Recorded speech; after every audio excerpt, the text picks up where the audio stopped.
we've got to get back to a point where it's not a popularity contest. Unless there's something wrong with what they do, something unconstitutional or illegal with what they do, that should be the leadership for that Congress unless the actual majority changes.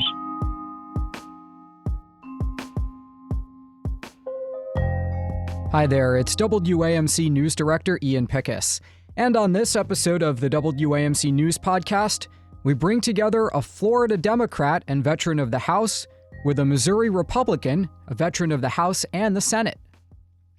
My guests are two veterans of Washington who are coming together Monday to discuss what might be an endangered species in this era of short-term funding bills and military holds, and that's bipartisanship. Former Florida Congresswoman Val Demings, a Democrat, and former Missouri Senator Roy Blunt, a Republican who was the longtime GOP House Whip, are taking part in Hamilton College's Common Ground program. The discussion at 7:30 p.m. Monday is called Taming the Chaos in D.C. How can we bridge the divides in Washington? Both Demings and Blunt are executive fellows at the Bipartisan Policy Center and join us now. Thank you for being here. It's great to be with you. To begin with, and I'll direct this question to Congresswoman Demings, what's one thing that the two of you agree on policy-wise? Well, let me just say this. It is great to be with you, and we're looking so forward to being at Hamilton College. You know, I think that when you think about our nation, which I do believe is the greatest nation in the world, certainly Roy Blunt and I agree that people should have access to quality health care with a particular focus on mental health. You know, the stigma that has followed that particular illness around for years is not as prominent as it used to be. So I just think it creates a great opportunity to focus there. And we're doing some things at the Bipartisan Policy Center focusing on behavioral health. So I'm just really excited about that. So that's a good thing that we definitely agree on. And Senator Blunt, same question to you. You know, I think that's a good point. Health research, mental health is being treated like all other health, something that Senator Stabenow, a Democrat from Michigan, and I worked for a decade on together, and I think made real progress on in our ability to bring people together in that fight.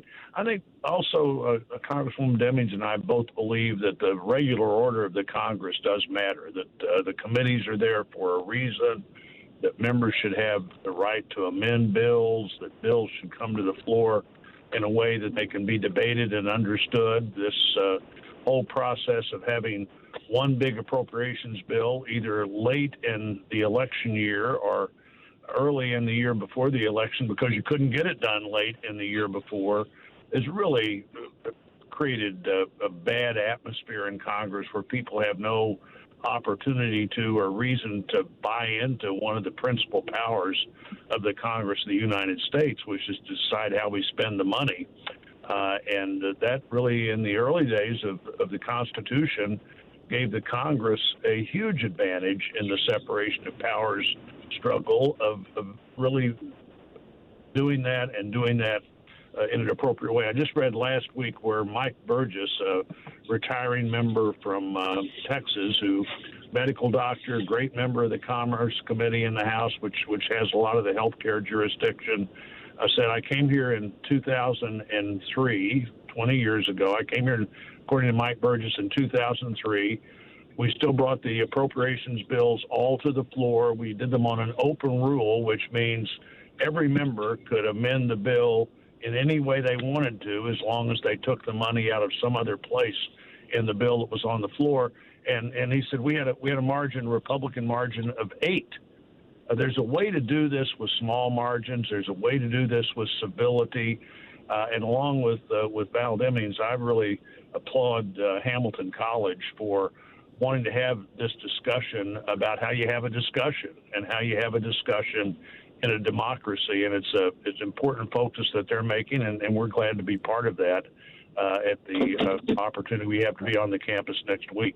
Let me ask a follow-up to what you've just been talking about, Senator, and we'll start with you this time. Having not been in Congress for the fights this year, what kind of damage to the institution do you think is being done by the ouster of Speaker McCarthy and then the ongoing fights over short-term spending bills rather than a long-term budget?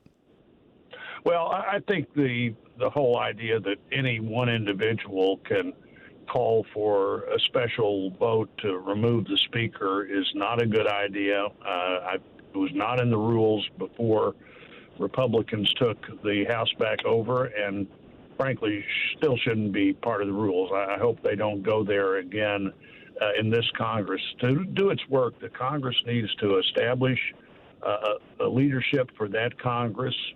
Unless there's something wrong with what they do, something unconstitutional or illegal with what they do, that should be the leadership for that Congress unless the actual majority changes. And that doesn't happen in very many instances. And so we need to move forward and try to get the work done. I don't want to repeat myself too many times, but doing that appropriations work, getting those bills on the floor, keeping them out of that room where the two principal Senate leaders and the two principal House leaders and a dozen staffers are making every decision at the last minute, and you get a up or down vote on all that as a member. It doesn't create the kind of buy-in you need to have, and I hope we get back to that. I'm not as concerned about the assault on democracy as others are. I think it's a strong country in close times when the Congress is closely divided. You have a different environment almost always than you do when one side has a bigger margin. You know, in the last 12 elections, either the House, the Senate, or the White House has changed in 10 of those 12 elections. And so there's not been a period of sort of political stability that would allow things to settle down a little bit. But they need to get back to regular order. I hope that the new speaker can do that, and that the Democrats and Republicans can find ways to work together. You know, this is not the bipartisan policy center that Val and I are spending time at. Is not the nonpartisan policy center. We believe that political debate is a good thing, but you need to find a place where you can put people together in a way that produce legislation that lasts, and that's always better served by a bipartisan piece of legislation than it is a purely partisan piece of legislation. And Representative Demings, what's your view on that? Well, Ian, let me say this, that, there are two very important words that Senator Blunt has used, and that's regular order. And political debates, there's nothing wrong with that. That's how we have been able to build a great nation. But let us remember what our theme or our topic is on Monday. It is taming the chaos, and chaos is not good. You know, and I do think it does matter that the public is able to have faith and confidence in the institutions of the Senate and the House. And what they are witnessing right now is extreme chaos. You know, I thought it was the change of rules that led to the ousting of Speaker McCarthy at the whims of one person was not a good judgment. I'm hoping that that is a rule that will go out of the window, because I really think it has helped to get us to this chaotic state. But the American people who are also having their own struggles. You know, they're worried about their children's future and the price of things at the grocery stores and college tuition for students. They want to know that they can have full faith and confidence in Congress, and I don't believe they are hearing that or seeing that right now. So let me follow up and ask you, what is the incentive for a member of Congress to do the kind of work that you're talking about that, might be bipartisan, reaching across the aisle, getting an important bill done, but is not going to lead a cable news show or necessarily help with fundraising? And we'll start this time with Congresswoman Demings.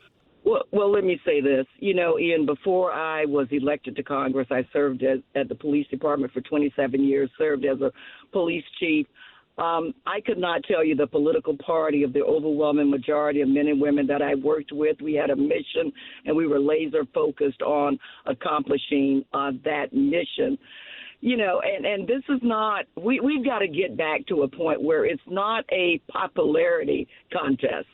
where men and women go to Congress. They certainly know the issues in their district, and they work hard to improve the quality of life for the people that they represent.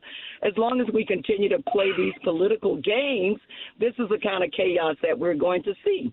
Let's think about our military. You know, before Congress, I had never heard of a situation where Congress did not come together to support our men and women in the military. The military holes, the disruption that it is causing in terms of regular order in the military is just ridiculous. So I would hope that the men and women who are there now will remember why they're there in the first place.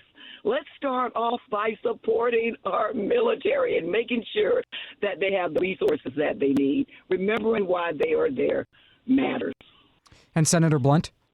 Well, on that, I agree totally. This idea that the promotion structure in the military is not working is something that needs to be taken care of. I hope that Congress can figure out how to do that. You know, there's issues of principle that an individual member can take a stand on, but you have to have some reasonable way to know when that fight is over and that you're not going to win the fight, but you are doing damage by continuing to hold those nominations hostage. And funding the military, veterans and military issues, particularly important. The military probably is never as impacted negatively by the continuing resolution as any part of the government, because the weapon systems, the other things that need to go forward with a new budget are not treated the same way when all you do is continue the old budget. So supporting the military, defending the country, those are things that most Americans understand you can't do for yourself, and they have to be done at the federal level, and that needs to function. So I've seen the government function, but I also think, Ian, that there's not much local coverage anymore for members who do the hard work of getting legislation passed that matters in their district. Part of this, I think, and we're both pleased to be on your program this morning, because that would be an exception to you're talking about things that are going to be happening locally. Hopefully your station also has a commitment to talk about things that happen in Washington that affect the district.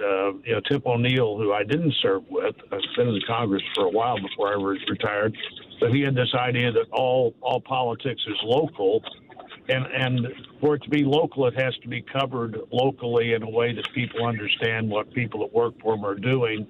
I think to the detriment of the country, we've sort of shifted where all politics is national, where there's some big national fight that gets in the way of members doing what they need to do to be sure that the things they can do to impact the economy and solve local problems that have to be solved at the federal level can be done that way.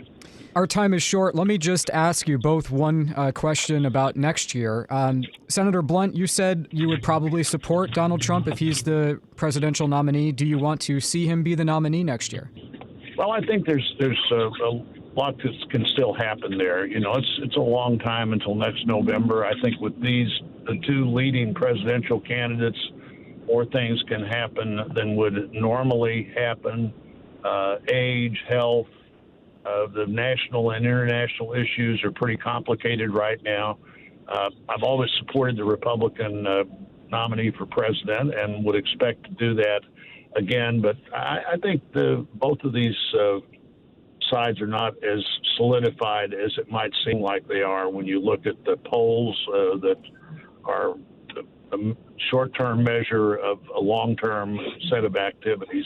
So we'll see what happens and who the nominees are. But, you know, it would be a change of all my past behavior if I didn't vote for the Republican candidate. And I've done that with different levels of enthusiasm, but that's what I've always done. We'll see who these candidates are, but I still have a feeling this is not as settled on either side as the polls would make it appear to be. And Representative Demings, you were on President Biden's shortlist for vice president the last time around. Do you think he's up for another 4 years? Do you think he's up to the job? Well, let me say this. I was honored to be considered as vice president.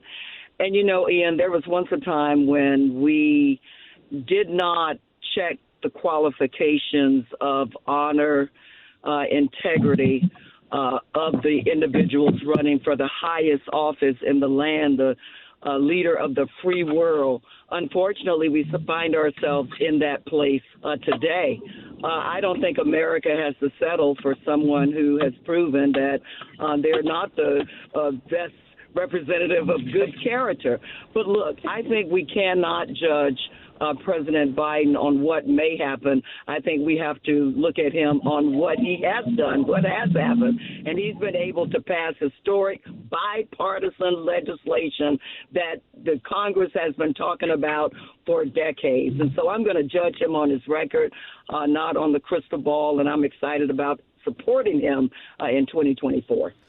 Former Florida Congresswoman Val Demings is a Democrat. Former Missouri Senator Roy Blunt is a Republican, and the two are both executive fellows at the Bipartisan Policy Center. They are taking part in a discussion Monday night at Hamilton College called Taming the Chaos in D.C. How can we bridge the divides in Washington? I want to thank you both so much for taking the time to speak with us before Monday's event. Thank you. Great to be with you. Looking forward to Monday. Okay, that does it for this episode of the WAMC News Podcast. Thanks so much for listening. Until next time, I'm Ian Pickus.